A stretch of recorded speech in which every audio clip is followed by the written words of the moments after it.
Welcome. You are in the lab room. I'm your host, Lou. Thank you for joining me. Week number 16, National Football League. It's the main event. It was what we were all waiting for in week number 16. The rematch, part 2. Saints at Panthers. And the first one, a little bit of a dud. You know, you were expecting something. You got something else. Huge hype, huge build-up. And we got a dud. But again, that was New Orleans at home. Prime time. Panthers weren't ready. They didn't score touchdowns in the red zone at the beginning. Saints ran away. But this one was going to be different.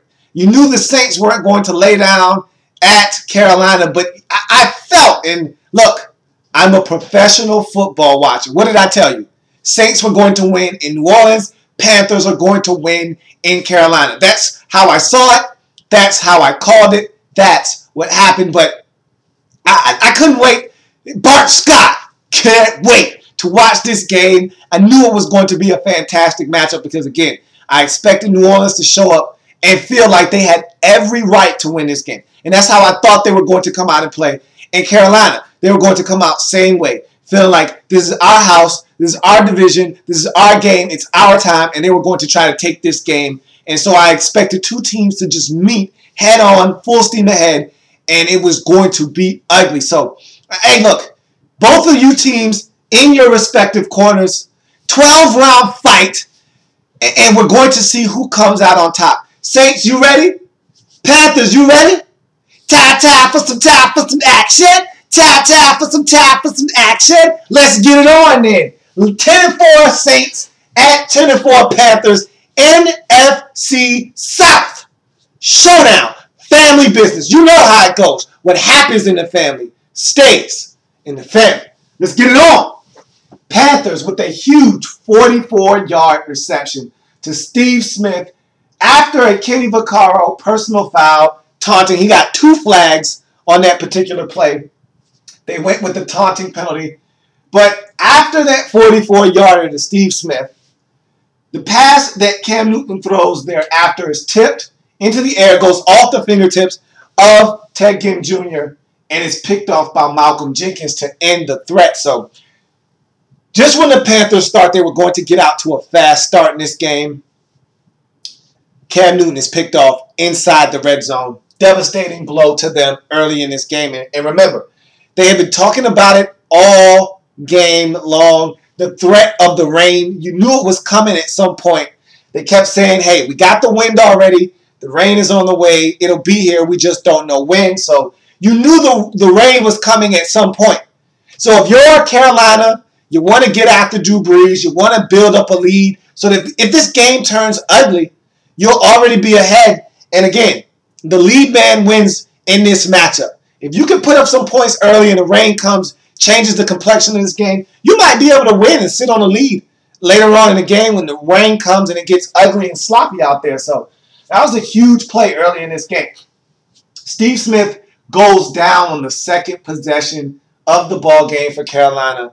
And you didn't know the extent of the injury, but he went down, was clutching the knee. He limped off. It wasn't pretty. And he did not return. So Steve gives you a flash of brilliance with that 44-yard grab. And then just like that, he's gone. And you know this is a war of attrition.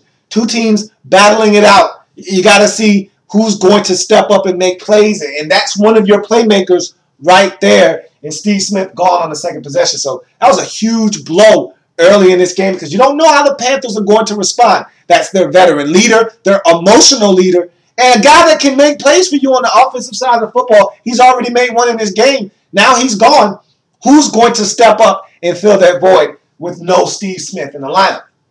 Shane Graham, newly acquired Shane Graham. Remember, Saints released their kicker, Garrett Hartley, after he struggled against the Rams. And that's always been a problem with Garrett Hartley. He got a huge leg, but misses and very inaccurate, very, very, very inconsistent kicker. So they cut him loose, signed a very accurate kicker career-wise in Shane Graham. But here's the drawback. The guy inside of 50, money. I don't care where he is, inside of 50 yards, go ahead, put 3 points on the board. You make this guy step past 50 yards, and it's like he steps into a different dimension, a different realm. He didn't have that kind of distance. So if you're the Saints, you get him inside of 50, it's money. You push him outside of 50, you're asking for a miss. Shane Graham comes onto the field and pounds it home from 40 yards out after a Greg Hardy sack nearly drives them out of field goal range. If they don't pick up another yard after that Hardy sack on second down, they're not kicking a field goal. They either got to punt or he's going to miss. But Saints are able to pick up about 8 or 9 on third down to make it a more reasonable field goal. 40 yards out, pounds it home. It's 3-0 New Orleans early in this football game. This shows you the desperation here. They know they got to pull out all the stops to beat Carolina in Carolina. This shows, and look, it's a heady play when it works. When it doesn't, it's a foolish play. You're taking risks. But this shows you the desperation that the Saints felt in this game. Onside kick, and we know he's not afraid. Sean Payton is not afraid. He did it in the Super Bowl. Not afraid to go out and attempt the onside kick. And he does it here. But it's recovered by the Saints. And so a huge risk pays off. Saints get the football back. And a 34-yard run by Mark Ingram down to the 7-yard line. Look, I tell you what, this is what great hustle can do for you. What a tackle by Quentin Michael on that play. He got a shoestring tackle on Mark Ingram on that 34-yard run. If not for that tackle, he scores a touchdown. And no one else was going to catch him. It was a beautiful cutback. He was going to score. But on the play, Quentin Michael hustled all the way down the field, tracked him down, came up with a shoestring tackle, and it proved to be huge because 3 plays later, the Panthers D stiffens. No touchdown. New Orleans has to settle for another field goal. So it's a little bit of a role reversal in this game. Remember, in the game in New Orleans, 2 possessions early in the game, Panthers are dominating, only have 6 points to show for all of their efforts. Now, you go to Carolina, and the table has been turned. It's a role reversal. Saints are the one moving the football. They get down the field, got to settle for a Shane Graham field goal. They get down there again after the onside kick recovery. 34-yard run. Mark Ingram is stopped at the 7, shoestring tackle by Quentin Michael. Panthers D stiffens, and they got to settle for another field goal. So even though it feels like they're dominating this game early, despite the first opening possession by the Panthers with the Steve Smith 44-yard grab and the subsequent pick, despite all of that, it's only 6-0. Panthers are only down 6 points in this game. So if you're the Panthers, you got to feel good that you've struggled early on in this game and you're only down 6. If you're New Orleans, it's the direct opposite. You feel like we've dominated and we only got 6 points to show for it. So, huge stop. Big tackle by Quentin Michael on Mark Ingram. Thomas Davis, he climbs the ladder. He goes up that ladder. Give me that. Drew Brees had no idea that Thomas Davis could get up that high. And Thomas Davis was everywhere in this game early on. Sideline to sideline. The man was everywhere. And this was a huge play in this game. When you needed a play, this was the play that changed the complexion of the game early on. Thomas Davis climbs the ladder. Went up and got it. And picks off Brees with 2 minutes remaining in the first half. Very next play, D'Angelo Williams strikes again. And I told you, that's my guy. That's my guy. I told you, D'Angelo Williams needs to touch the ball. Something's going to happen. Whether it be good, whether it be bad, he's going to make something happen in the football game, getting the ball. And that's why I said, look, I have nothing against Jonathan Stewart. Nothing against him. But he takes carries away from D'Angelo Williams. And at some point, D'Angelo is going to pop something, whether it's a screen, whether it's a run, a toss, a slam up the middle. It doesn't matter. At some point, D'Angelo is going to pop one. And here, with a little less than 2 minutes to go, right after the change of possession, sudden change on the pick by Thomas Davis, 43-yard touchdown run by D'Angelo Williams. And I told you, got to get that young man the football. They got it to him, and all of a sudden, I talked about it. What you know the motto. You know the motto. You know the mantra. You know it. Field goals don't win games. Touchdowns do. Saints have scored twice. Panthers only once. Who's winning the game? Panthers up by 1 after they tack on the PAT. So, huge play. Huge chain of events. Thomas Davis pick. Next play, D'Angelo Williams, 43-yard touchdown scamper. 7-6 Panthers. They flipped the game just like that. Right before the half. Breeze and company try to go down, get something before the half. Can't do it. Can't do it. And the reason why they couldn't do it, 5 sacks of Drew Brees in the first half. And my dad, I was watching the game with him, and he's what you would call a hater. Okay? Cowboys fan. And I tried to tell him, look, these Panthers are for real. And he's one of those people where, his team isn't good on defense. We know the Cowboys struggle on defense. And so he doesn't really want to hear about anybody else doing well. So, yeah, he's a bit of a hater. And I told him, I said, look, Carolina's going to win this game because they play defense. And no way is New Orleans coming in and winning. And he's like, no, New Orleans is going to score enough points to win and yada, yada, yada. And I said, look, man, they're going to harass Drew Brees. They're going to force a couple of turnovers. They're going to win this game. And being the hater that he is, he wasn't trying to hear it. But I told him, watch out for these cats. They're going to get it done at home versus these Saints. And after D'Angelo Williams popped that run, he was very, very, very quiet. So, halftime score 7-6. Panthers up.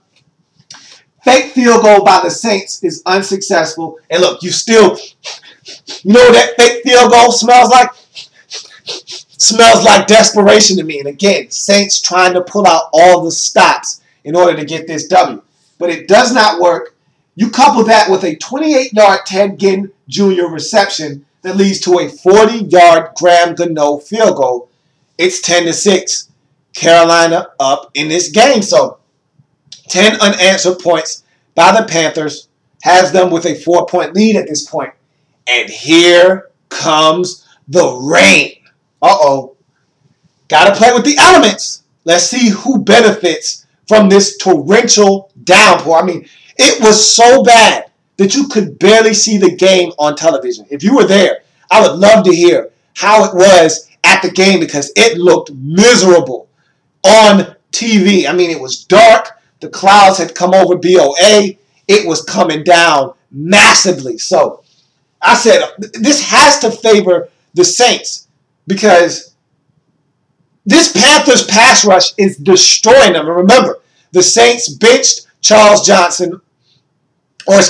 Brown last week against the Rams, and they decided to pull up Teron Armstead, who hadn't played all year long, the rookie out of Arkansas Pine Bluff, who lit up the combine last year. He was getting a shot. Hadn't played a snap, hadn't played a down in the NFL yet this season. Biggest game of the season, they decided to put him in at left tackle. So he got work. He got work. And that work was in the form of Hardy. And boy, did he put him to work or what. 3 sacks on the day for Mr. Hardy. He was going to work on some Teron Armstead. But if you want to risk it in the biggest game of your season, then you got to live with the results that come from that risk. And they paid for it. But Luke Kuechly picks off Drew Brees in the rain, but the Panthers go 3 and out. But what that pick did was it flipped field position. He picked it off right around midfield. Panthers weren't able to do anything with it. They punt the football, pin them deep, and make the Saints have to drive the length of the field.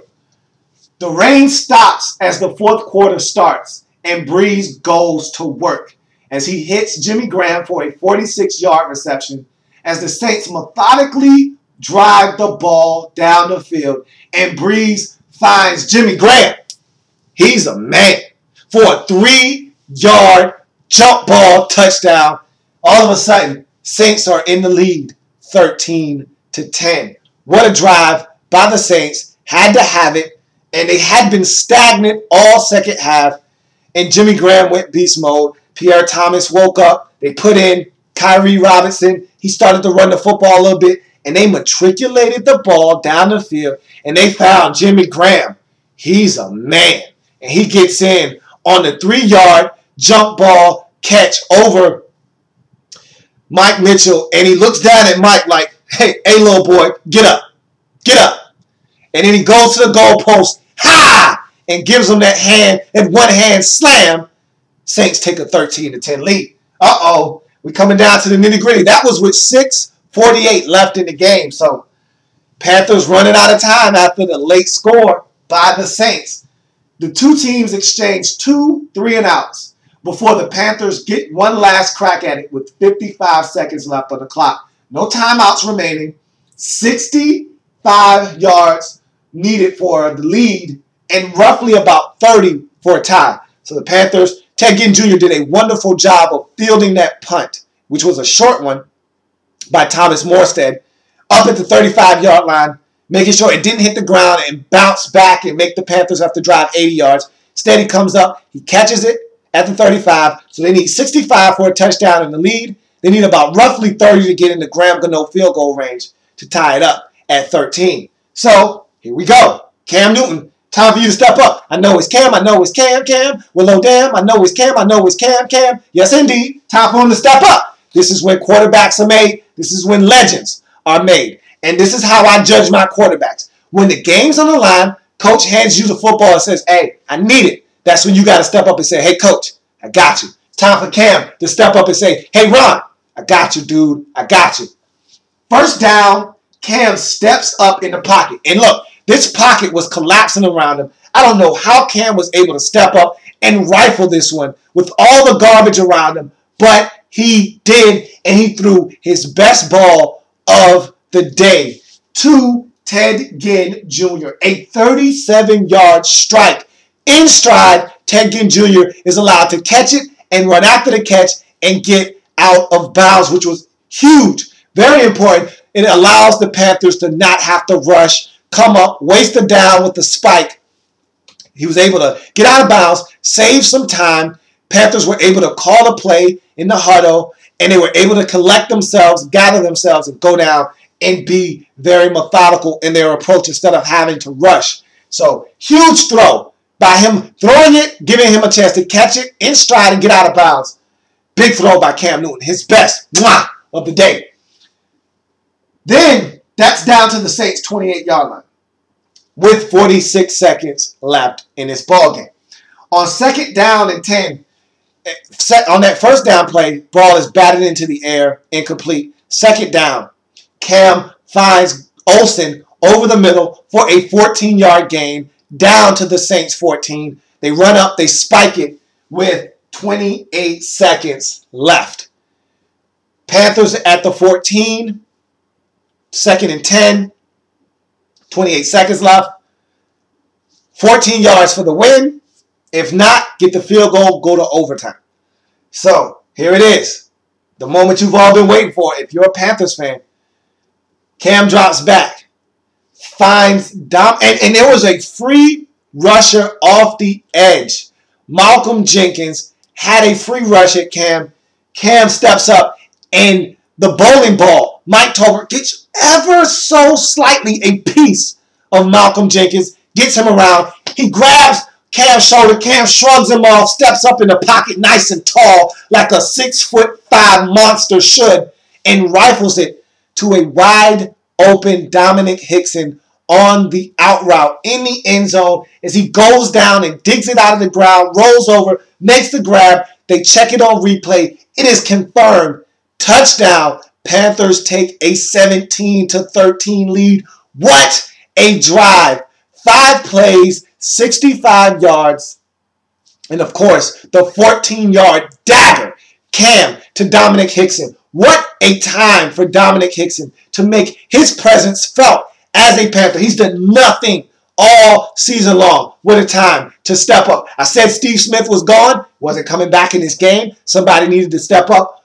Ted Ginn Jr. filled that void. He was the guy. But when you needed the play at the end to win the game, what a time for Dominic Hickson to step up and announce his arrival as a Carolina Panther. Wow. What a catch, what a play, what a drive. And now, all you got to do is stop the Saints from scoring with the 24 seconds remaining in this game. So, you kick it off. Saints aren't able to do much. They get down, they move the ball. You know the Saints weren't going to go down without a fight. They move it down the field. They get in Hail Mary range. Drew Brees launches it. It falls around the 5-yard line. And smartly, Mike Mitchell comes up. And what do you do to a Hail Mary? Knock it down.